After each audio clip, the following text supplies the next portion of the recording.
আমের সিজন চলে এসছে। দুপুরের পাতে প্রায় দিনই আমাদের আমের চাটনি লাগবেই। এবার চলুন আমি দেখাই আমি আজকে দুপুরে কিভাবে আমের চাটনিটি বানিয়েছিলাম।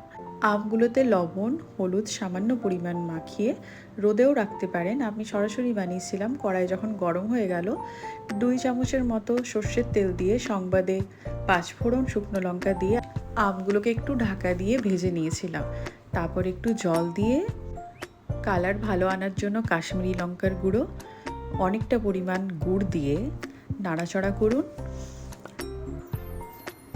যখন দেখবেন ঝোলটি ফুটে উঠছে আর ঠিক ঘনত্বটা একটু গাঢ় হয়ে গেছে, তখন একটু ভাজা মশলা দিন। মৌরি, জিরে, ধনে, শুকনো লঙ্কার একটু ভেজে এই মশলাটা দিলে খুবই টেস্ট হয় খেতে।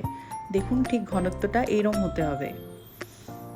এরপর আমার খুবই কাছের একজন, খুবই প্রিয়, যার গিফট করা এই বাউল সেটটির একটা বাটিতে আমি আমের চাটনিটি পরিবেশন করে দেখাবো।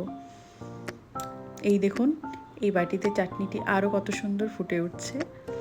থ্যাংক ইউ সো মাচ আমাকে এত সুন্দর একটা বাটি গিফট করার জন্য। এই চাটনিতে আপনি সপ্তাহখানেকের জন্য অনায়াসে ফ্রিজে স্টোর করে রাখতে পারেন।